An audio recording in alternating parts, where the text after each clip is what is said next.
जय हिंद दोस्तों, स्वागत है आप सभी का आपके अपने YouTube channel MS perfect classes में। आज के इस वीडियो में पढ़ने वाले हैं प्रश्नावली 1.2। प्रश्नावली 1.1 हमने पिछले वाले वीडियो में देख लिया है। यदि आपने वीडियो नहीं देखा है तो डिस्क्रिप्शन में लिंक दिया गया है, वहाँ से आप वीडियो देख सकते हो। प्रश्नावली 1.1 थी हमारी यूक्लिड विभाजन प्रमेय का HCF ज्ञात करने वाली। अब देखते हैं प्रश्नावली 1.2 अभाज्य गुणनखंड विधि द्वारा LCM और HCF ज्ञात करना। तो बिना टाइम वेस्ट के स्टार्ट करते हैं आज का वीडियो। सबसे पहले देखते हैं क्वेश्चन नंबर फर्स्ट। निम्नलिखित संख्याओं को अभाज्य गुणनखंड के रूप में व्यक्त कीजिए। अभाज्य गुणनखंडों के गुणनफल के रूप में व्यक्त करना है। तो अभाज्य गुणनखंडों के लिए आपको सबसे पहले भाजकता के नियम पता होने चाहिए। तो सबसे पहले तो आपको भाजकता के नियम में 2 की भाजकता का नियम क्या होता है कि वे संख्याएं 2 से पूर्णतः विभाजित होती है जिनके लास्ट में इकाई अंक 0, 2, 4, 6, 8 आ जाए, वो सभी 2 से विभाजित होती है। इसी प्रकार 3 की विभाजकता का नियम देखें तो 3 की विभाजकता का नियम होता है कि अंकों के योग में 3 का भाग जाना चाहिए। यदि अंकों के योग में 3 का भाग जा रहा है तो पूरी संख्या में भी किसका भाग जाएगा? 3 का। फिर 5 की विभाजकता का नियम है कि संख्या के लास्ट में 0 या 5 होना चाहिए। इस प्रकार आपको कम से कम 2, 3, 5, 7 फिर 11 इस प्रकार इनकी क्या होती है? सभी अभाज्य संख्या होती है। तो इनको क्या करना है? 140, 156, 3825, 5005, 7429 को अभाज्य संख्याओं के रूप में लिखना है। तो देखते हैं सबसे पहले 140। अब 140 के अब क्या करेंगे? सबसे पहले अभाज्य गुणनखंड करेंगे। तो 140 अभाज्य गुणनखंड करते हैं इसके। तो सबसे पहले तो 140 में किसका भाग जा रहा है? 2 का। 140 में 2 का भाग कितनी बार जाएगा? 70 बार। फिर 70 में भाग जा रहा है 2 का कितनी बार? 35 बार। फिर 35 में 3 का नहीं जाएगा, किसका जाएगा? 5 का जाएगा कितनी बार? 7 बार। फिर 7 में जाएगा कितनी बार? 1 बार। तो 140 को अभाज्य गुणनखंड के रूप में कैसे लिखा जा सकता है? 2 गुणा 2 गुणा 5 गुणा 7। ये क्या हो गए? अभाज्य गुणनखंड। इसी प्रकार आपको दूसरे को करना है। जैसे दूसरा यहाँ पर दे रखा है 156। तो 156 के अभाज्य गुणनखंड करने हैं। सबसे पहले तो किसका भाग जा रहा है? 2 का भाग जा रहा है। 2 का भाग कितनी बार जाएगा इसमें? 7 दूनी 14 और 8 दूनी 16, 78 बार। फिर 2 का भाग जाएगा कितनी बार जाएगा यहाँ पर? 3 दूनी 6, 1 बच गया। फिर 9, 18, 39 बार। फिर जाएगा इसमें 3 का भाग जाएगा। 2 का नहीं जा रहा है क्योंकि लास्ट में कितना आ गया? अब 9 आ गया है। अब 3 का भाग जाएगा इसमें। तो 3 का भाग 3 एकम 3 और 3 तिया 9, 13 बार। फिर 13 में 13 का भाग जाता है कितनी बार? 1 बार। तो फिर आप 156 को क्या लिख सकते हो? 2 गुणा 2 गुणा 3 गुणा 13। इसी प्रकार आगे देखते हैं तीसरा दे रखा है 3825। 3825 के अभाज्य गुणनखंड करने हैं। तो 3825 में 2 का भाग नहीं जा रहा। 2 का नहीं जा रहा क्योंकि लास्ट में 0, 2, 4, 6, 8 नहीं आ रहा है। अब 5 आ रहा है लास्ट में, तो 5 से नहीं। पहले देखते हैं 3 की विभाजकता का नियम। 3 की विभाजकता का नियम कहता है कि अंकों के योग में 3 का भाग जाना चाहिए। तो 8 और 3 11, 11, 12, 13, 13 और 5 कितने हो गए? 18। तो 18 में 3 का भाग जाता है। तो इसका मतलब पूरी संख्या में किसका भाग जाएगा? 3 का। तो भाग देते हैं 3 एकम 3, फिर 3 दूनी 6, 2 बच गए। फिर 7 ती 21, फिर कितना बच गया? 1 और 5 ती 15। तो 1275 बार चला गया। फिर 3 का भाग देते हैं इसमें क्योंकि अभी भी अंकों का योग है वो 3 से विभाजित हो रहा है। तो भाग लगाएंगे। 4 ती 12, फिर 3 दूनी 6, फिर 5 ती 15। अब देखते हैं 5, 4, 9, 10, 11। अब 11 ही आ रहा है अंकों का योग, तो 3 का भाग नहीं जाएगा। तो किसका देते हैं? अब 5 का। 5 का दोगे तो 8 पंजे 40 और 5 25। फिर 5 का जाएगा 17, 5 85। और फिर 17 खुद अभाज्य संख्या, तो 17 में 17 कितनी बार जाएगा? 1 बार। तो 3825 को अभाज्य संख्या के रूप में कैसे लिखा जा सकता है? 3 गुणा 3 गुणा 5 गुणा 5 गुणा 17। तो ये क्या हो गया? अभाज्य गुणनखंडों के रूप में। आगे देखते हैं चौथा देखते हैं 5005। 5005 के अभाज्य गुणनखंड करते हैं। तो 5005 में सबसे पहले तो किसका भाग जा रहा है? 2 का नहीं जा रहा, 3 का नहीं जा रहा। तो किसका जाएगा? अब 5 का, क्योंकि लास्ट में क्या आ रहा है? 5 आ रहा है। तो 5 का भाग लगेगा 5 एकम 5, फिर 2 0, फिर 5 एकम 5। अब ये 5 का नहीं जा रहा है। तो 5 का नहीं जा रहा है तो फिर 7 का देंगे। तो 7 एकम 7, फिर 3 बच जाएगा। 7 ती 21, 7 28, फिर 2 बच गए तो 21। फिर जाएगा इसमें 7 का, किसका जा रहा है? 7 का। 7 एकम 7, फिर 3 बच गया। 7 चौक 28, 2 बच गया। फिर 2 और 21, 7 एकम 7, 7 14, 7 ती 21। कितनी बार गया? 143 बार। अब 143 में 7 का फिर देंगे तो 7 का नहीं जाएगा। 7 का नहीं जा रहा है तो फिर देंगे इसमें किसका, 11 का। 11 का तो 11 का भाग देते हैं तो 11 एकम 11, 3 बच गया, फिर 33, 33 में कितनी बार जाएगा, 3 बार, और फिर 13 के अंदर कितनी बार जाएगा, 1 बार। तो 5005 को अभाज्य गुणनखंड के रूप में क्या लिख सकते हैं, 5 गुणा 7 गुणा 11 गुणा 13 हो गया। अब रह गया कौन सा, 7429। 7429 तो यहाँ पर लिख लेते हैं चौथा नंबर, सॉरी यहाँ पर कौन सा नंबर है, 5वां नंबर, यहाँ पर लिख लेते हैं कितना है, 7429। तो ये 7429 सबसे पहले तो 2 का नहीं जा रहा है क्योंकि लास्ट में 0 2 4 6 नहीं आ रहा, तो फिर किसका दे, इसमें 3 का। 3 का दे के देखेंगे तो भी इसमें भाग नहीं जाएगा, फिर 5 का भी नहीं जा रहा है, फिर 7 का दे के देखते हो 7 एकम 7, फिर 42 0, 7 7 का 42, फिर 9 में 7 का नहीं जाता, तो फिर किसका जाएगा, इसमें 11 का दे के देखेंगे तो 11 का भी नहीं जाएगा। फिर देखते हैं आगे 13 का, तो 13 का भी इसमें नहीं जा रहा है तो किसका जाएगा अब, 17 का। 17 का देके देखें, 17 एकम 17, 17 चौक 68, फिर बच गया कितना, 6, 6 और 2 62 हो गए, 17 3 51, कितना बच गया फिर 11, और 17 नाम है, फिर आ जाएगा 17 7 119। 17 7 को गुणा, 17 को 7 से गुणा करेंगे कितना आ जाएगा, 119। तो आप यहाँ पर 17 का भाग लगाना, 7429 में तो भागफल कितना आएगा, 437। फिर इसमें भाग देते हैं 17 का, तो 17 एकम 17, 17 34, 17 3 51, 34, फिर बच गया 11, भाग नहीं जा रहा 17 का, तो फिर किसका दें, 19 का। फिर 19 का भाग लगाएंगे तो कितनी बार जाएगा, 19 एकम 19, 19 दूना 38, 38 के बाद में 5 बन गया, 5 बच गया, फिर 5 और 7 हो गया 57, 19 57, फिर 23 के अंदर 23 का जाएगा कितनी बार, 1 बार। तो 7429 को क्या लिखा जा सकता है, 17 गुणा 19 गुणा 23। तो ये हो गए अभाज्य गुणनखंडों के गुणनफल के रूप में। आगे देखते हैं आगे का क्वेश्चन। अब देखते हैं क्वेश्चन नंबर 2। पूर्णांकों के निम्नलिखित युग्मों के एचसीएफ और एलसीएम ज्ञात कीजिए तथा इसकी जांच कीजिए कि दो संख्याओं का गुणनफल एचसीएफ और एलसीएम के इक्वल होता है। तो हमने जो थ्योरी पार्ट किया था इस प्रश्नावली 1 का, तो उसमें पढ़ा था कि दो संख्याओं का गुणनफल उनके एलसीएम और एचसीएफ के गुणन के इक्वल होता है। तो सबसे पहले देखते हैं 26 और 91। तो 26 और 91 के हमें क्या निकालने हैं, एचसीएफ और क्या निकालना है, एलसीएम। फिर जांच करने की दोनों संख्याओं का गुणनफल है वो एचसीएफ और एलसीएम के गुणन के इक्वल आ रहा है या नहीं आ रहा है। तो सबसे पहले तो 26 के अभाज्य गुणनखंड करते हैं। तो 26 के अभाज्य गुणनखंड करोगे, इसमें किसका भाग जाएगा, 2 का। 13 कम 13, 13 2 26, 13 बार जाएगा। जब 2 का भाग लगाओगे 26 में कितनी बार जाएगा, 13 बार। फिर 13 में 13 का जाता है कितनी बार, 1 बार। तो 26 को तो क्या लिख सकते हो, 2 गुणा 13। आगे आ रहा है 91। तो 91 को क्या लिखा जा सकता है, 91 को लिख सकते हैं हम 91 में देखो भाग देते हैं। 91 में कितनी बार जाएगा, 7 का जाएगा। 7 का जा रहा है, इसमें कितनी बार जाएगा, 13 बार। फिर 13 का 13 में जाएगा कितनी बार, 1 बार। तो 91 को क्या लिखा जा सकता है, 7 गुणा 13। अब देखिए इसमें इनका एचसीएफ निकालना है। तो एचसीएफ तो देखिए यहाँ पर है, एचसीएफ क्या होता है, कॉमन। कॉमन क्या आ रहा है इनमें, यहाँ पर भी 13 आ रहा है और यहाँ पर भी क्या आ रहा है, 13। तो एचसीएफ तो क्या आ गया इनका, 13 आ गया।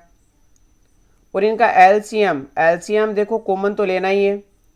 कॉमन के अलावा देखिए यहाँ पर आपको डायरेक्ट बताता हूँ, जो भी आपको दिख रहा है एक तो अधिकतम पावर लेनी है जो इक्वल आ रहा है दोनों में, और उसकी अधिकतम पावर लेनी है एक तो, और एक जो भी दिख जाए आपको वो सारे लेने हैं।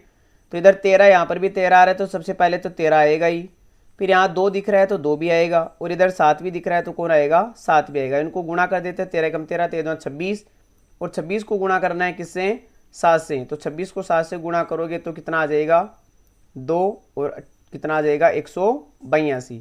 तो एलसीएम कितना आ गया, 182। अब इसकी जांच करनी है, तो जांच कैसे करोगे, जांच में देखना आपको क्या करना है, दो संख्याओं का गुणा क्या होता है, उनके एचसीएफ और एलसीएम के गुणा के इक्वल होता है। तो दोनों संख्याओं का गुणा तो कितना आ गया, 26 गुणा 91। इधर एचसीएफ को एलसीएम से गुणा करोगे तो कितना आ जाएगा, 13, और गुणा एलसीएम कितना आ गया, 182। अब गुणा करके देख लेते हैं। जब 26 को 91 से गुणा करोगे तो पहले तो गुणा करना है, 6 को 1 से गुणा करेंगे तो 6 कम 6, फिर बीच वाले को बीच वाले से, 54, और फिर लास्ट वाले को लास्ट वाले से। लास्ट वाले को फर्स्ट वाले से, 2 एकम 2, 54 और 2 कितने हो गए 56, 56 का 6, फिर हासिल कितना आ गया 5, फिर लास्ट वाले को इधर, लास्ट वाले को इधर, लास्ट वाले से गुणा करेंगे 9 दूनी 18, 18 और 5 कितने हो गए 23। तो इनका गुणा तो कितना आ गया 23 66। इनका गुणा करते हैं तो गुणा करेंगे यहाँ पर 182 को 13 से, तो कितना आ जाएगा 13 कम 13, 13 26, ये तो 6 आ गया। फिर कैरी कितना रह गया 2, फिर 13 को 8 से गुणा करेंगे, फिर आ जाएगा 13 × 104, 104 में 2 जोड़ोगे तो 106 हो जाएगा, 106 का 6, कैरी कितना चला गया 10, फिर 13 और 13 को 1 से गुणा करोगे 13, फिर 10 जोड़ोगे कितना आ जाएगा 23। तो ये इक्वल आ रहा है कितना 23 66, इधर भी आ रहा है 23 66 इधर भी आ रहा है। तो इसका मतलब हमारा जो आंसर है वो क्या है, सही है। आगे देखते हैं, आगे दे रखा है 510 और 92। तो 510 के पहले इसका आंसर लिखे इधर, तो पहले 510 के टुकड़े कर लेते हैं अभाज्य गुणनखंड। तो 510 पहले 2 का भाग जा रहा है, कितनी बार जाएगा 2 का भाग, 2 दूनी 4, फिर 5 ये 5 दूनी 10 और 5 दूनी 10, कितनी बार चला गया 255 बार। फिर अब किसका जा रहा है 5 दूनी 10, 2 12, 12 इसका मतलब 3 का जा रहा है, तो 3 का भाग लगाएंगे, कितनी बार जाएगा 8 3 24 और 5 3 15। फिर 85 में 5 का अभी 5 का जाएगा, 5 का लगाएंगे कितनी बार जाएगा 17 5 85, फिर 17 में कितनी बार जाएगा 1 बार। अब 92 के टुकड़े कर लेते हैं इधर, तो 92 के टुकड़े क्या क्या हो जाएंगे, पहले 2 का भाग जाएगा, कितनी बार जाएगा 2 का भाग 46 बार, फिर 2 का भाग जाएगा 23 बार, और फिर 23 में 23 का कितनी बार जाएगा 1 बार। तो इधर गुणा करते हैं इनको, तो पहले 510 के अभाज्य गुणनखंड तो क्या आ गए 2 गुणा 3 गुणा 5 गुणा 7, और 92 के अभाज्य गुणनखंड क्या है 2 गुणा 2 गुणा 23। अब इनमें देखिए कॉमन क्या आ रहा है, ऊपर 2 आ रहा है नीचे भी 2 आ रहा है, तो एक तो ये कॉमन आ गया। ऊपर देखिए और कोई संख्या है जो कॉमन आ रही है, और यहाँ पर कोई संख्या कोई कॉमन नहीं आ रही, तो इसका एचसीएफ तो कितना हो जाएगा 2। और क्या निकाले अब एलसीएम, एलसीएम में जो कॉमन आ रहा है वो तो लेना ही है। साथ में ये देखिए कि यहाँ पर जो ज़्यादा पावर है वो लेनी है, ऊपर 2 1 बार है, नीचे 2 2 बार है, तो आपको 2 बार वाला लेना है, अधिकतम पावर वाली लेनी है। इसके साथ में जो भी दिख जाए, 3 दिख रहा है तो उसको भी ले लिया, 5 दिख रहा है वो भी ले लिया, 7 दिख रहा है वो भी ले लिया, और 23 दिख रहा है तो इसको भी ले लिया। तो ये कितना आ गया 2 गुणा 2 गुणा 3 गुणा 5 गुणा 7 गुणा 23। अब इनको क्या करना है हमें, ये तो इनका एचसीएफ और एलसीएम आ गया। अब इनको वहीं ए गुणा बी बराबर एचसीएफ गुणा एलसीएम, तो दोनों संख्याओं का गुणा देखना है कि दोनों संख्याओं का गुणा इनके एलसीएम और एचसीएफ के इक्वल आ रहा है या नहीं आ रहा है। तो इसकी जांच आपको खुद को करनी है कि इनका जो दोनों संख्याओं का गुणा है वो एलसीएम और एचसीएफ के गुणा के इक्वल आ रहा है या नहीं आ रहा है। आगे देखते हैं 336।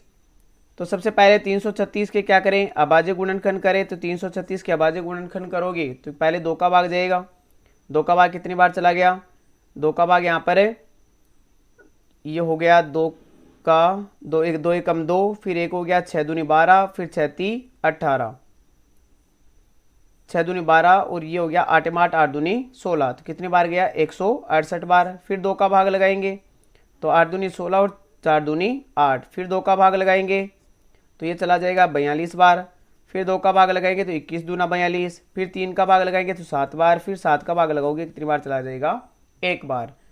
इधर फिर 54 के निकालते हैं अभाज्य गुणनखंड। तो 54 के क्या क्या हो सकते हैं, पहले 2 का भाग जाएगा, कितनी बार जाएगा 27 दूना 54, फिर 3 का जाएगा 9 बार, फिर 3 का जाएगा 3 बार, फिर 3 का जाएगा 1 बार। तो 336 को तो क्या लिख सकते हो, 336 को तो लिखा जा सकता है 2 की पावर तो है 4, 2 तो कितनी बार है 4 बार, 1 2 3 4, तो 2 की पावर 4 गुणा 3 की पावर 1 है गुणा 7 भी कितना है 1 है। अब 54 को क्या लिखा जा सकता है 2 गुणा 3 कितने यहाँ पर 3 बार है, तो 3 की पावर कितनी आ गई 3। अब इनका एचसीएफ तो कम पावर वाली लेनी है, कॉमन आना चाहिए और कम बार वाला। यहाँ पर 2 4 बार है, यहाँ 2 1 बार है, तो आपको 1 बार वाला लेना है। यहाँ 3 1 बार है, यहाँ पर 3 3 बार है, तो आपको कम बार वाला लेना है। तो 3 एकम 3 3 दूनी 6, इनका एचसीएफ तो कितना आ गया 6, और एलसीएम कितना आ जाएगा, एलसीएम ज़्यादा पावर वाला लेना है, तो 2 की पावर 4 गुणा 3 की पावर 3, ज़्यादा पावर है यहाँ पर तो ज़्यादा पावर ले लिया, गुणा इसके बाद में जो भी बच गया हो या आपको दिख रहा है उसको सभी को लेना, और इनको गुणा करते ही क्या आ जाएगा आपके पास से एलसीएम। तो ये गुणा करने वाला वो आपको करना है, और साथ ही इनका दो संख्याओं का गुणनफल एचसीएफ और एलसीएम के इक्वल होता है, इनकी क्या करनी है, दोनों की जांच करनी है। आगे देखते हैं। आगे क्वेश्चन नंबर 3, अभाज्य गुणनखंड विधि द्वारा निम्नलिखित पूर्णांकों के एचसीएफ और एलसीएम ज्ञात कीजिए। क्या ज्ञात करनी है, कौन सी विधि से, अभाज्य गुणनखंड विधि द्वारा एचसीएफ और एलसीएम ज्ञात कर रहे हैं। तो हमने जो पीछे वाला क्वेश्चन किया था, क्वेश्चन नंबर 2, उसमें अच्छे से किया है एचसीएफ और एलसीएम। तो देखते हैं आगे। इसमें सबसे पहले दे रखा है 12, 15 और 21 का क्या निकालना है, एचसीएफ और एलसीएम। तो सबसे पहले तो पहला करते हैं। तो इसमें क्या करना है, अभाज्य गुणनखंड करने हैं। तो 12 के अभाज्य गुणनखंड होगी, कितने आ जाएंगे अभाज्य गुणनखंड, 2 का भाग लगाओगे कितनी बार जाएगा, 6 बार। फिर 2 का भाग लगाओगे 3 बार। फिर 3 का भाग लगाओगे कितनी बार जाएगा, 1 बार। इसी प्रकार 15 का देखते हैं। तो 15 का कितने हो जाएगा, पहले 3 का भाग जा रहा है 5 बार, फिर 5 का जाएगा कितनी बार, 1 बार। इसी प्रकार 21 में देखते हैं। तो 21 में भाग लगाओगे तो पहले तो 3 का जाएगा कितनी बार, 7 बार, फिर 7 का जाएगा 1 बार। तो ये तो हो गए अभाज्य गुणनखंड। अब इनको लिख देते हैं एक बार। 12 को क्या लिख सकते हैं, 2 की पावर 2 गुणा 3, और 15 को क्या लिखा जा सकता है, 3 गुणा 5, और 21 को क्या लिखा जा सकता है, 3 गुणा 7। अब देखिए यहाँ पर एचसीएफ तो होता है कॉमन। तो देखिए यहाँ पर कॉमन क्या आ रहा है, 2 कॉमन नहीं आ रहा है। तो 3 3 3, तीनों में 1 1 बार आ रहा है। तो इनका एचसीएफ भी क्या आ जाएगा, 3। तो इनका एचसीएफ तो कितना हो गया, 3। अब निकालते हैं इनका एलसीएम। एलसीएम देखिए, ज़्यादा पावर वाला लेना है तो 2 की पावर 2। तो 2 की पावर 2 गुणा 3, 1 1 बार आ रहा है तो 1 बार लेते, गुणा 5 भी दिख रहा है, और कौन दिख रहा है, 7 भी दिख रहा है। अब गुणा करेंगे तो ये तो हो जाएगा 4 गुणा 3 गुणा 5 गुणा 7। ये हो गया 4 3 12, और 12 पंजे 60। तो इसको गुणा करेंगे तो 60, और 60 को गुणा करना है किससे, 7 से। गुणा करोगे 7 6 42, और आगे कितना आ जाएगा, 1 0। तो कितना आ गया, 7 420। तो पहले का जो एचसीएफ है वो तो 3 आएगा, और एलसीएम कितना आएगा, 420। आगे देखते हैं क्वेश्चन नंबर 2। आगे क्वेश्चन नंबर 2 कौन सा है, 17, 23 और 29 का क्या निकालना है, एचसीएफ निकालना है। अब आगे देखते हैं इसका 17, 23 और 29 का क्या निकालना है, एचसीएफ और एलसीएम। तो सबसे पहले तो आंसर नंबर 2, 17 के अभाज्य गुणनखंड करोगे तो कितना आएगा, 17 आएगा। और यहाँ पर 23 के अभाज्य गुणनखंड करोगे तो भी कितने आएंगे, 23। और 29 के अभाज्य गुणन करोगे तो भी कितने आएंगे, 29। तो इनका कोई अभाज्य गुणनखंड नहीं है, खुद ही संख्या क्या हो जाएगी इनकी, अभाज्य गुणनखंड। आगे करते हैं इसका। तो यहाँ पर देखिए सबसे पहले तो एचसीएफ निकालें। एचसीएफ निकालोगे तो यहाँ पर कोई ऐसी संख्या नहीं है जो कॉमन आ रही है। तो जिनका कॉमन नहीं आता वो इनमें एचसीएफ कितना होता है, 1। और कॉमन नहीं आती उनको कौन सी संख्या बोला जाता है, सहअभाज्य संख्या। और सहअभाज्य संख्याओं का एचसीएफ कितना आता है, 1। बाकी एलसीएम निकालोगे तो एलसीएम तो इन्हीं संख्याओं का 17 गुणा 23 और गुणा में कितना आ गया, 29। इनको गुणा करने पर तो पहले तो 17 को 23 से गुणा करना है, और फिर गुणा करना है किससे, 29 से।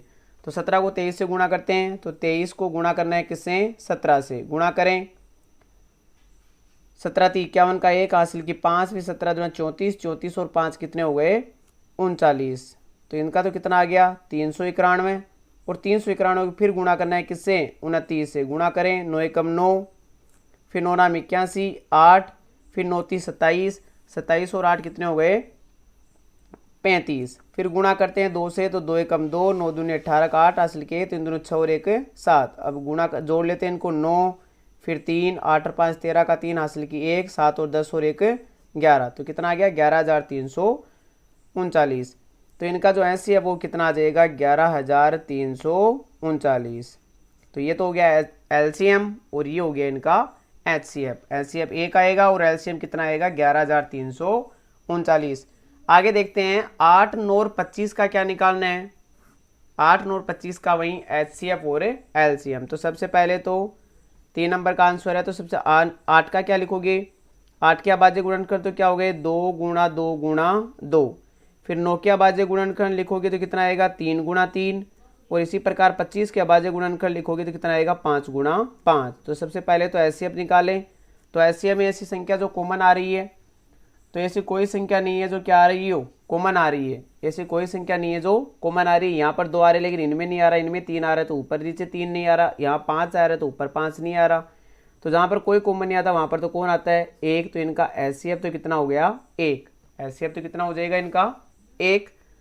आगे देखते हैं अब एलसीएम। तो एलसीएम में तो ज़्यादा पावर दिखनी है, तो यहाँ पर 2 की पावर 3 आ रही है, गुणा 3 की पावर 2 आ रही है, गुणा 5 की पावर कितनी आ रही है, 2 आ रही है। तो 3 की पावर 2 तो हो गई 8, गुणा 3 की पावर 9, गुणा 5 का स्क्वायर कितना हो गया 25। तो 9 को 8 से गुणा करोगे, 8 ना 72, 72 को गुणा करना है किससे, 25 से।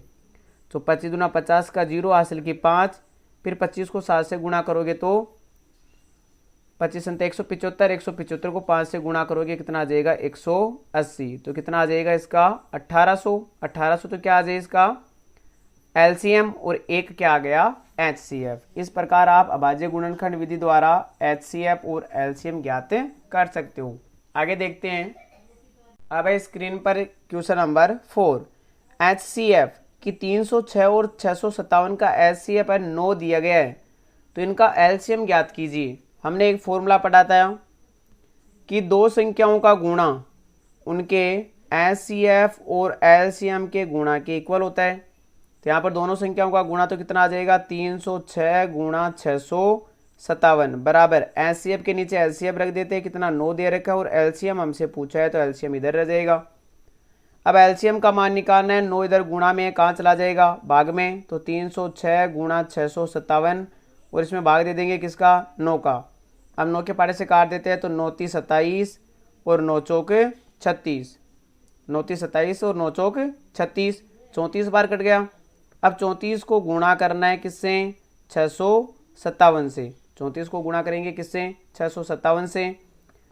तो आपको डायरेक्ट कर लेते हैं या फिर इसको गुणा कर लेते हैं। 657 को गुणा करना है किससे, 34 से। तो 7 चौक 28, 7 से लिख 2, 5 को 20 और 2 22, 7 से लिख 2, फिर 6 चौका 24, 25, 26 गुणा करना है।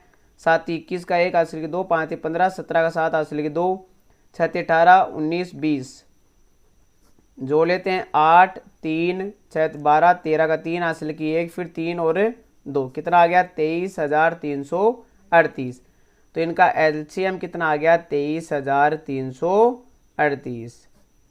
आगे देखते हैं क्वेश्चन नंबर 4। क्वेश्चन नंबर 4 हो गया। क्वेश्चन नंबर 5 देखते हैं। अब क्वेश्चन नंबर 5 है, जांच कीजिए कि क्या किसी प्राकृत संख्या n के लिए संख्या 6 की पावर n अंक 0 पर समाप्त हो सकती है। आपको बता रहे हैं क्या 6 की पावर n कभी 0 पर समाप्त होगी या नहीं होगी। तो सबसे पहले तो आपको क्या करना है, यहाँ पर ये थ्योरी वाला क्वेश्चन है तो कुछ थ्योरी लिखनी है इसमें। आपको सबसे पहले मानना है कि जो n वो क्या है, प्राकृत संख्या है। ये क्वेश्चन में भी दे रखा है कि माना n क्या है, एक प्राकृत संख्या है। माना n एक प्राकृत संख्या है, n प्राकृत संख्या है। माना n प्राकृत संख्या है जो बिलोंग करती है किससे, जो तो n बिलोंग करेगा किससे, n से। n क्या है यहाँ पर, बड़ा वाला n क्या है, नेचुरल नंबर। तो हमें देखना है कि जो 6 की पावर n है वो 0 पर समाप्त होगी या नहीं होगी। तो आपको क्या करना है, 6 की पावर n मतलब जो बेस दे रखा है 6, उसके अभाज्य गुणनखंड लिखने हैं। तो 6 के अभाज्य गुणनखंड क्या हो सकते हैं, लिखेंगे 6 के अभाज्य गुणनखंड, 6 के अभाज्य गुणनखंड। तो 6 के अभाज्य गुणनखंड करेंगे तो कितना आ जाएगा, 6 बराबर कितना हो जाएगा 2 गुणा 3। 6 के अभाज्य गुणनखंड में क्या आ रहा है, 2 और 3 आ रहा है। तो यहां से आपको क्या करना है, देखना है कि यदि कोई संख्या, यहां से देखना है कि कोई संख्या 0 पर तभी समाप्त हो सकती है जब उसके गुणनखंड में क्या आना चाहिए, 5 आना चाहिए। तो यहाँ पर आपको ये लाइन लिखनी है कि कोई संख्या 0 पर तभी समाप्त होगी जब उसके अभाज्य गुणनखंड में कितना आना चाहिए, 5 आना चाहिए। अब 5 6 में संभव नहीं है, 5 है वो 6 के अभाज्य गुणनखंड में संभव नहीं है, अतः 6 की पावर n कभी भी 0 पर समाप्त नहीं होगी। ये आपको थ्योरी लिखनी है पूरी, वापस सुन लेना कि 6 की पावर, ये 6 के अभाज्य गुणनखंड हो रहे हैं 2 गुणा 3। 6 के अभाज्य गुणनखंड कितने हो गए, 2 गुणा 3। अब 6 के अभाज्य गुणनखंड में 5 का कोई स्थान नहीं है, अतः वही संख्या 0 पर समाप्त हो सकती है जिनके अभाज्य गुणनखंड में कितना आना चाहिए, 5। तो आपको लिखना है अतः वही संख्या 0 पर समाप्त होगी 0 पर समाप्त होगी, जिनके अभाज्य गुणनखंड में वहीं समाप्त होगी, 0 पर समाप्त होगी, जिनके अभाज्य गुणनखंड में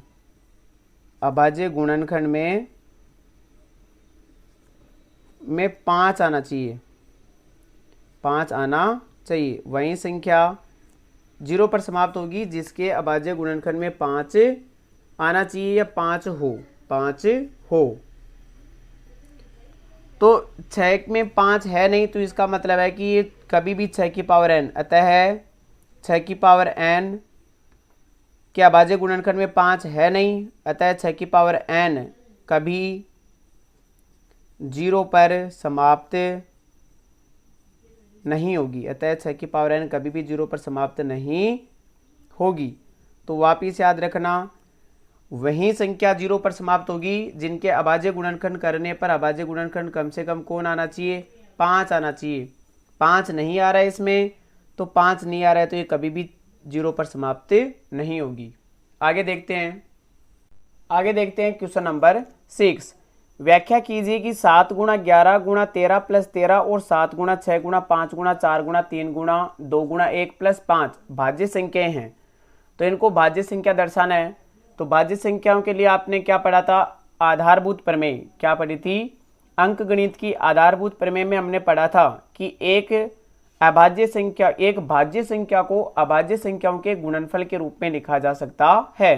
तो यहाँ पर आपको सबसे पहले तो आधारभूत प्रमेय लिखनी है कि एक भाज्य संख्या को अभाज्य संख्याओं के गुणनफल के रूप में लिखा जा सकता है। तो सबसे पहले तो ये संख्या लेते हैं 7 गुणा 11 गुणा 13 प्लस 13। 7 गुणा 11 गुणा 13 प्लस में कितना आ रहा है 13। इसके 2 पार्ट हो गए, तो ये पार्ट हो गया, दूसरा पार्ट ये वाला हो गया। तो आपको क्या करना है, सबसे पहले तो इसमें से क्या कॉमन आ रहा है, 13 इधर भी आ रहा है, 13 इधर भी आ रहा है। तो 13 को क्या ले लिया हमने कॉमन, अंदर क्या रह गया 7 गुणा 11 और प्लस में यहाँ से कितना रह गया 1। तो इधर तो आ गया 13, 7 को गुणा करोगे कितना आ जाएगा 77 और प्लस में कितना आ गया 1। तो इसको क्या लिख सकते हैं हम, 13 गुणा 77 और 1 कितना हो गया 78। अब आपको क्या करना है, इसके 78 के भी क्या लिखने हैं, अभाज्य गुणनखंड लिखने हैं। तो पहले 78 के क्या लिख लेते हैं, इधर अभाज्य गुणनखंड लिख लेते हैं। 78 में पहले 2 का भाग जा रहा है, 3 दूनी 6, फिर 1 बच गया, फिर 6, फिर आ गया 9 एकम 9, 9 दूनी 18, फिर 3 का भाग जाएगा, तो 3 का बाद 3 और 1 13, फिर 13 का भाग जाएगा कितनी बार, 1 बार। तो ये 13 तो पहले से ही था, 78 को हमने लिख दिया 2 गुणा 3 गुणा 13। तो ये सभी क्या हो गई, अभाज्य संख्याएं हो गई। तो जब अब सभी अभाज्य संख्याएं होती है तो इसका मतलब जो पूर्व में संख्या थी वो क्या थी, एक भाज्य संख्या थी। इसका मतलब 7 गुणा 11 गुणा 13 प्लस में 13 क्या है, एक भाज्य संख्या है। तो इसके बारे में तो हो गया, एक कैसी संख्या हो गई, भाज्य। क्यों हुआ भाज्य, क्योंकि हमने इसके अभाज्य गुणनखंड किए और अभाज्य गुणनखंड में सभी संख्याएं क्या आ रही है, अभाज्य संख्याएं आ रही है। तो मूलभूत प्रमेय के अनुसार जो आधारभूत मूलभूत प्रमेय थी, अंकगणित की आधारभूत प्रमेय थी, उसके अनुसार एक भाज्य संख्या को अभाज्य संख्या के गुणनफल के रूप में लिखा जा सकता है। इसका मतलब जो पूर्व संख्या है वो क्या है, भाज्य है। इसी प्रकार यहाँ पर जो दूसरी संख्या दे रखी है उसमें भी देखिए यहाँ पर 5 और यहाँ पर भी क्या कॉमन आ रहा है, 5 कॉमन आ रहा है। तो 5 को क्या ले लेते हैं, यहाँ पर कॉमन ले लेते हैं। अंदर क्या बच जाएगा, 7 गुणा 6 गुणा 4 गुणा 3 गुणा 2 और प्लस में कितना बच गया, 1 बच गया, क्योंकि 5 कॉमन आ गया तो अंदर कितना बच गया 1। तो इधर तो आ गया 5। अब गुणा करो, 7 6 42, 42 को गुणा करना है 4 3 12, 12 1 12, 12 दूना 24। तो 42 को गुणा करना है किससे, 24 से, और प्लस कितना करना है 1। तो इधर आ गया 5 और कोष्टक का मतलब क्या होता है, गुणा करेंगे तो 24 एकम 24, 24 दूना 48 का 8, हासिल की कितनी रह गई 4, फिर 24 चौक 96 और 4 कितने हो गए 100। तो यहाँ पर कितने आ गए 108 और प्लस में कितना आ गया 1। अब इनको जोड़ देंगे तो कितना आ गया 5 गुणा 108 और कितने हो गए 109। अब 109 खुद भी क्या है, एक अप्रमेय संख्या है। तो इनको भी हमने ये अप्रमेय यहाँ पर 109 भी क्या है, एक अभाज्य संख्या है। तो 109 भी अभाज्य संख्या और 5 भी अभाज्य संख्या है। तो ये दोनों ही अभाज्य संख्याओं के गुणनफल को के रूप में किस संख्या को लिख सकते हैं, भाज्य संख्या को। तो भाज्य संख्या है, इसका मतलब जो ऊपर वाली संख्या रही है वो कैसी रही होगी, भाज्य संख्या रही होगी। तो दोनों ही संख्याएं कैसी है, भाज्य संख्या है। तो यहाँ पर आपको एक लाइन तो जरूर लिखनी है कि अंकगणित की आधारभूत जो प्रमेय है कि एक भाज्य संख्या को अभाज्य संख्याओं के गुणनफल के रूप में लिखा जा सकता है, वो लाइन आपको क्या करनी है, यहाँ पर लिखनी है। फिर आगे देखते हैं क्वेश्चन नंबर 7। किसी खेल के मैदान के चारों ओर एक वर्ताकार पथ है। इस मैदान का एक चक्कर लगाने में सोनिया को 18 मिनट लगते हैं, जबकि इसी मैदान का एक चक्कर लगाने में रवि को 12 मिनट का समय लगता है। मान लीजिए वे दोनों एक ही स्थान और एक ही समय पर चलना प्रारंभ करके एक ही दिशा में चलते हैं, तो कितने समय बाद वे पुनः प्रारंभिक स्थान पर मिलेंगे। तो इस प्रकार के क्वेश्चन में या तो आपको एलसीएम निकालना है या फिर क्या निकालना होता है, एचसीएफ। अब देखिए, एक 18 मिनट में और एक 12 मिनट में एक मैदान का चक्कर पूरा कर रहे हैं, तो एक तो फास्ट चल रहा है और एक क्या चल रहा है, स्लो चल रहा है। तो यहाँ पर देखना आपको कि इसका एलसीएम निकालें या फिर एचसीएफ निकालें। तो एचसीएफ तो क्या होता है, संख्या से क्या होता है, छोटा होता है। एचसीएफ तो क्या होता है, संख्या से छोटा, या तो संख्या के बराबर या फिर संख्या से छोटा, जबकि एलसीएम संख्या के बराबर या संख्या से क्या होता है, बड़ा होता है, संख्या से बड़ा होगा। अब आपको ये देख रहा है कि 18 मिनट और 12 मिनट, ये कह रहा है कि कितने समय बाद वो मिलेंगे। जब एक कम से कम 12 मिनट में पूरा कर रहा है तो पहले तो मिलने से रहे, पहले का मतलब कम, कम का मतलब एचसीएफ तो इनका निकलेगा नहीं, तो निकलेगा क्या फिर इनका, एलसीएम। एचसीएफ तो निकलना नहीं है, फिर क्या निकलेगा इसका, एलसीएम। तो सबसे पहले तो आप 18 और 12 का क्या निकालोगे, एलसीएम निकालोगे। तो यहाँ पर लिखेंगे इसका आंसर कि 18 व 12 का एलसीएम। तो 12 का 18 के टुकड़े करोगे तो कितने आ जाएंगे, 2 गुणा 3 गुणा 3, और 12 के टुकड़े करोगे तो यहाँ पर कितने आ जाएंगे, 2 गुणा 3। अब यहाँ पर देखिए कॉमन क्या आ रहा है, तो 2 कॉमन आ रहा है, कॉमन सॉरी, यहाँ पर आपको एलसीएम निकालना है तो कॉमन नहीं लेना है।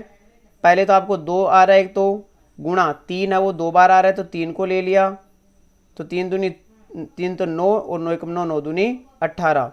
यहाँ पर देखिए 2 एक बार है, यहाँ पर 2 2 बार है, तो आपको 2 कितनी बार लेने हैं, 2 बार लेने हैं, और 3 भी कितनी बार लेना है, 2 बार। तो 9 और 9 चौक 36, इसका मतलब वो कितने मिनट बाद में मिलेंगे, 36 मिनट में बाद में दोनों क्या हो जाएंगे, आपस में मिल जाएंगे। तो इसका आंसर हो गया इसका थ्योरी पार्ट। इसी को प्रश्न को देखकर आपको क्या करना है, लिखना है। बाकी वीडियो पसंद आया तो वीडियो को लाइक और चैनल को सब्सक्राइब कर बेल आइकन को जरूर प्रेस करें, ताकि आने वाले वीडियोज़ का नोटिफिकेशन आपको मिल सके। बाकी वीडियो लास्ट तक देखने के लिए धन्यवाद।